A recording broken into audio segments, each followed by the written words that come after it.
Yo, I never get over that intro, man. Watching that guy get knocked.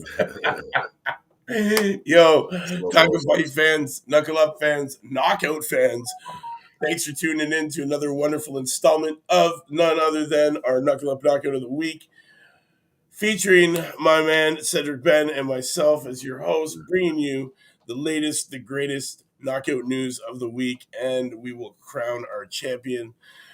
Today's champion, honestly, I didn't think was gonna be even on my radar for any sort of knockout of anything, but I will tell you, Triller's Triad fight debut last night produced probably the funniest knockout I have seen all year, folks. And I mean Kubrat Pulev's KO of Frank Mir. What a hilarious knockout. What an Mortal Kombat-esque. it was Mortal Kombat-esque. Literally, Pulev smokes him with this big right, and Frank Mir is standing on his feet, literally out cold, and the ref has no idea he's out cold. It was hilarious. Yeah. And it's a good Yes, thing the referee stepped in trash. when he did. It is trash. It is trash. It was a trash event. I almost expected Triller to have finish him across the top, just like the game of Mortal Kombat. But the knockout is so hilarious, man. You guys got to check it out. This is the only reason why we picked it, is because it's funny, and we try to keep with new and exciting knockouts that happen. And honestly, we are gonna definitely drop a link to this knockout in the damn comments, man. Hilarious knockout, man. Yeah. And Pulev, he knew the damage he did with his punch because he didn't even pursue him. Because if he did, he would have got to him before the referee did, because the ref hesitated at first and let him. That's why he let him do the little stanky like dance for a couple of seconds. Before Pulev didn't even walk, like he like slowly walked towards him, like knowing like, okay, the referees should recognize that this fight should not continue. And it's lucky he did. So much respect to Pulev for holding himself back, because he didn't have to. No, he didn't have to. He could have destroyed Frank Mir. Yeah. You know what? I think it's time that Frank Mir hangs it up, man, for good. I know he just got rated as a pro boxer. I know it's along the lines of, I guess, what he wants to do with his life. But listen, bud, you got finish him. You got Mortal Kombat finished. Literally, guys, this is real. I'm telling you. Put it on next to the video game while it's happening. It's the exact same thing, man. Man is dazed, knocked out cold on his feet. Literally, when he comes to, he still has no idea where he is. It's great. We're going to drop a link in the comments so you guys can check it out. It's the funniest crap ever. Carl, shout out to Carl. Thanks for tuning in. Thanks for supporting us. Our Carl from the UK. compadre and companion. Yes, Carl, it was crap, but it was the funniest knockout of the weekend. So we definitely had to pick it. Shout out to Kubrat Pulev. So we want to get into it, man. Kambosos Jr. and Teofimo. Big fight last night, guys. Big fight. Shout out to the new champion. Much respect to the new champion. Shout out to the new champion. A lot of heated words afterwards during that match. No, only heated words from one side, from Lopez's regional side. The sore loser. He believes that the cards were not that close. Definitely these guys banged it out, man. Huge fight. Could be a fight of the year, man. But also we have Fulton and Figueroa. It was the same kind of thing, man. It was a back and forth, a lot of shots there. But Kambosos Jr., wow. What a great execution! What a great execution of a game plan. He never stopped moving, always side to side. He was using that step jab with the short left.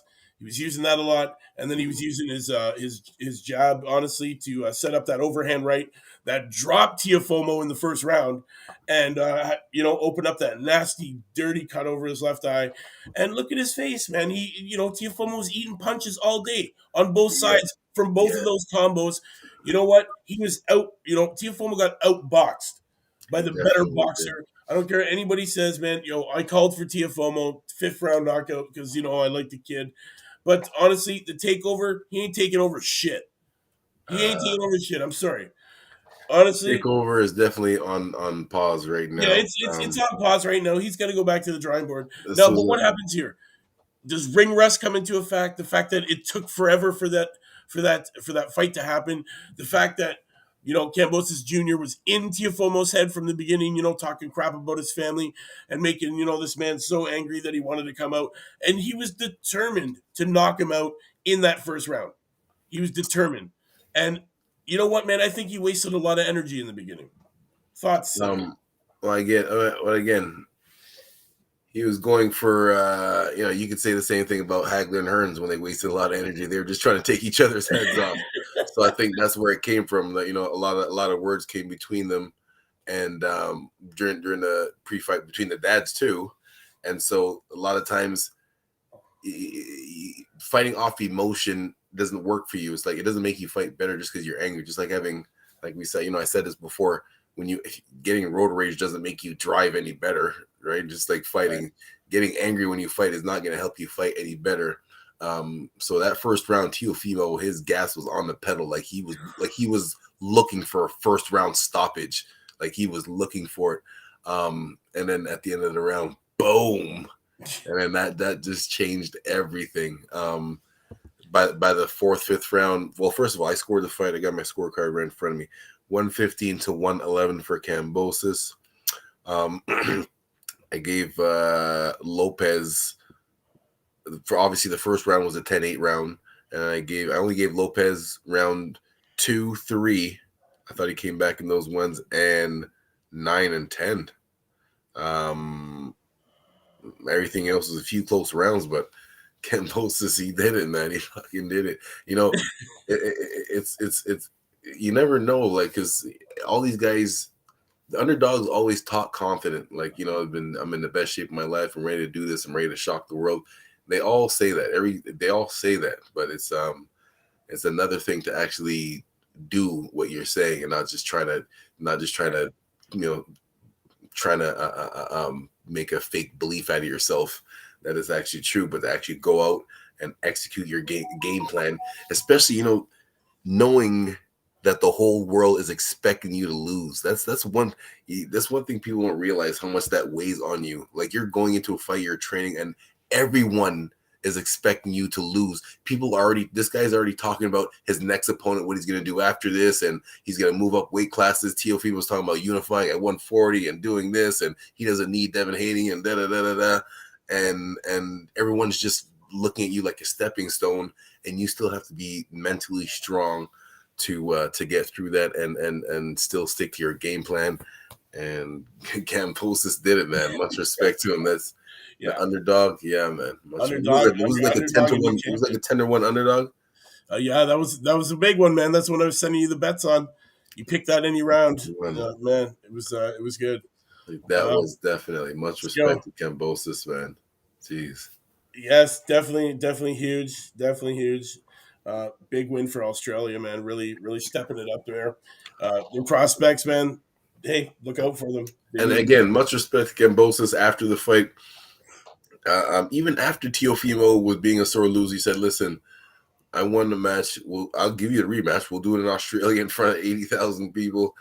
He even said, I'll give you the rematch. Just don't be a sore loser, or else you won't get the rematch." That's what I'd be saying to him. Because Honestly, what would be honestly, interesting? What would be interesting to find out is if there was a rematch clause. Because remember when Teofimo fought Lomachenko, yeah. they didn't put Lomachenko didn't give him any rematch clause. So I wonder if Teofimo is doing the same thing. If there's no rematch clause, oh boy, he's gonna have to get back to the drawing board, get back to the bottom of the ladder, and work his way up again. Honestly, Devin Haney goes on quote saying, "I hope it all makes sense now. Tiafomo Lopez was an effing fraud." Oh wow. Yeah, some big words being said around the boxing world right now about the way the performance went. Figura and Fulton Jr. What another big fight. You know, honestly, there's another one that thinks there was a robbery. Brandon Figueroa was furious with losing his unbeaten record and his world title in the Oh, he was undefeated too. yeah, man, in the WBC WBO Super Bantamweight Unification. Figueroa lost a 12-round majority decision to Fulton, who is now 20 20 wins, 0 losses with 8 KOs in an action-packed war. The scores were 114, 114 for the draw, 116, 112, and 116, 112 for Fulton. Figueroa applied a lot of pressure in that fight, constantly swung for the fences, though. Swinging so hard to give the man a cold, but he was often tagged. He got tagged by a lot of clean punches. He left the swing rounds, should have gone in his favor due to volume of, stunning Figueroa. Fulton was like, Figueroa said, like, I hurt the guy like 5 or 6 times. I put the pressure on him the whole 12 rounds. I landed the cleaner shots and hurt him. I thought I only lost 4 rounds at the most. But once the bout was concluded, many observers were calling their fight a front runner for the fight of the year, but Figueroa had another name for it. And now he's quoting saying, it was the robbery of the year. The fans who watched this live who won know who won. Like, so he's saying, rematch, man. The idea of a rematch, it seems to be on the fence. It's only time will tell. We'll see what Well, happens. yeah. And again, if there's a rematch clause in that, but they should, there's two at the lower level like that. I don't think there should be any issue with having a rematch. It was a great fight from the few rounds that I was able to catch. So they should, especially when it's a close fight like that. Right. Honestly, what a big big couple of cards, man. Some big fights. Also, I believe it was the what fight was it? I'm trying to remember. Sergey Kuzem. I wanted to shout him out, man. Russian boxing. He knocked out Igor Adel Mikado da Silva in the closing seconds of the 10th round to win by KO. So there was another KO. Thought we'd give it an honorable mention. Guys, go check it out. You can see that one. Sergey Kuzmin with the knockout, but it wasn't super fancy. It wasn't fun. It was just two big guys. You know how it works. Hector Gabriel Flores came through with the knockout victory over Jay Harris this weekend for the vacant WBA Intercontinental Light Fly title. Harris down twice in the 6th round prior to the KO, both from body shots. Shout out to Jacob Robinson, winner by points, vacant British Welsh area feather title. Dragoon cut over the right eye and on the bridge of nose down in the 8th round. Robinson deducted a point in the 6th round for holding. Also, Akeem Ennis Brown came through with the unanimous decision for the vacant WBC International Super Light title over Daniel Alejandro Combi. So, big fights went on. Lots of winning, lots of knockouts. But our funniest one has to be Mortal Kombat. Yeah. He finished him. He finished him hard, man. Honestly, it totally reminded me of watching Mortal Kombat and playing the game. It blew my mind. It was so funny. Oh man, I honestly, we're gonna drop it. We're gonna drop it for you guys in in the uh, in the comments, man, so you guys can check it out. Oh, also shout out to Kenichi Ogwa against Azinga Fuzili. Big fight last night, man. Honestly, Ogagwa, he's vacant international IBF featherweight world super feather title champion now. Fuzili was down in round 5 and 12. Guys, this was a good battle, man. You gotta watch this kid, Kenichi Ogawa. This kid out of Japan, 33 years old, man, 26 and 1-1. What weight class is this? This is for the super feathers. This is a great fight to watch on this card, man. This guy in the super feather division, he's got some heavy hands, man, and he really put on a show last night. Definitely a good fight to watch. This 5'8" little man out of Japan is just just been crowned the International Boxing Federation World Super Champ. So shout out to him. And you know what? It was a big. There it is, guys. We've dropped it. The Pulev Mir KO is dropped in our comments. Click on it, check it out. You're gonna love it. Mortal Kombat or Mike at the bar. Carl, honestly, it would take more than 15 beers, Carl. You time know out. what? Okay, when you come over to Canada, you can buy them for me, and then we'll work it out like that. We'll see how it goes. Hey, Carl, real quick. You said Yardy fights this weekend against Arthur. Arthur who? Which Arthur? Anthony Yard versus Lyndon Arthur. Oh, okay. Oh, rematch. Rematch Okay. gets underway. So I'm very excited for that. Big fight. Lyndon Arthur versus Anthony Yard. 2 fight details. It's gonna be a huge event, man. Okay. Saturday, December 4th. It's almost 1 year to the date of their last fight. It takes place at the Copper Box Arena in London. Rounds are scheduled for 12 3-minute championship rounds in the lightweight division at 175. Lyndon Arthur is the present holder of the Commonwealth and WBO Intercontinental lightweight belts, but there are no titles on the line, just bragging rights and the WBO number 1 spot. So definitely going to be a great event to watch, guys. Stepping stone fight to get to the next level. Yes. Yes, rematch. I predict that there is where you the week comes from next week. Hey, we have predictions right there. Okay, we're gonna mark that one down. Carl's got he predicts that this is where we're gonna get our KO of the week from. Okay, from who though? Carl, you're big on the predictions. Carl's going with Lyndon Arthur all the way. Is he? Sure. Okay. Yeah. That's his thing. That's his guy. Okay. To all the rest of the fans watching, thanks for tuning in. Thanks for all the comments, man. Much love and respect, and for the love and support. Thanks for all the fans that tuned in last night and watched along with us at Watching Live at Talkin Fight. You know what? At one point, I'm sure I believe it was over 130 people steady. Honestly, thank you guys, man. Lots of success is coming with that new Watching Live at Talkin Fight. Make sure you guys tune in next week for the same thing, man. We're going to have it big. We're going to have lots of fun.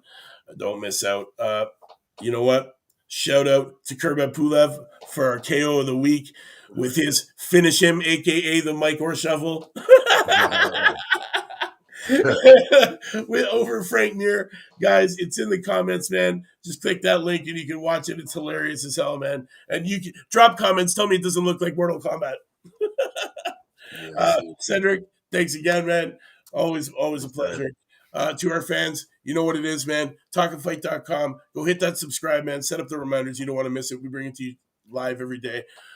Stop by studio tomorrow. We got Matty Harris in the house.